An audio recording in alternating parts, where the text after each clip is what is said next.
but then it didn't get her to jump in the water. And I thought that is so true sometimes to who we are. We get ready for the pool. We get ready for the conference. We get ready for church. We bring our Bible, we bring our notebook, we have the motion swag, we're ready for it.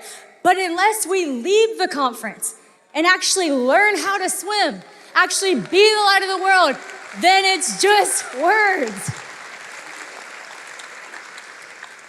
And wouldn't it be a shame with 15,000 people in the room saying we are the light of the world to not feel that in the schools this year, to not experience a difference this year because this group of people just said it and didn't put it into motion, just said it and didn't actually live it out. I don't believe that's gonna be true about you, by the way, because I believe that this is so much different than a spiritual high. I believe that y'all have had encounters with God. And I believe when that happens, everything changes. I was 17 years old when that happened to me. I was at a conference, about 2,000 people. I was just one of the 2,000 high schoolers in the room. And I'll never forget Alex Seeley preaching a message. And I remember what she said, just like Louis. I remember the message. It was on the difference in the anointing in Saul and David. And it just completely, I just saw it, understood. And I responded to an altar call.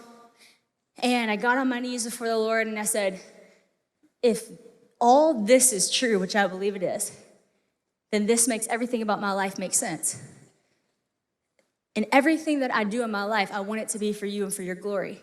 And I'm 10 years past that moment now, and it has changed absolutely everything about me.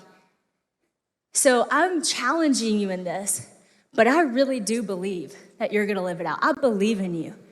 But you have to understand how to actually apply the power of spiritual affirmation. And you see, I think sometimes we use our spiritual affirmation the same way the world uses their self-affirmation. And they're actually two very different things. Because one actually has power, and it's actually rooted in true, and it's actually rooted in God, like I said, so if it's true of him, it will be true of you. The other one, the self-affirmation thing, which is also really popular right now, and everyone agrees that affirmation is a good thing. You should have your daily affirmations in the morning. You should speak this over yourself. It's not that some of the things you say are not true. It's just all on you to do it. So I heard this SNL skit one time. It's from a long time ago, and it was all about positive affirmations. And he says, you know, I am awesome, I am smart, and doggone it, people like me. And that was his affirmation.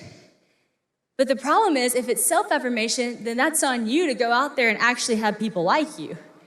And you gotta always be likable to believe that, and you gotta always, be brave, and you gotta always be strong, you gotta carry it, right? And so on the days that you don't carry it, then you feel like a failure. Then you feel like you're not loved. And then the next day, you just gotta fool yourself into believing again, so you just speak it. It's like, I was watching this football show recently on Netflix, and how many of you play football in here? All right, y'all are like a different breed of people. Y'all are crazy. Because I'm watching this football show, and I'm like, this is not right. These people are crazy. And they are all into affirmation, and I respect it.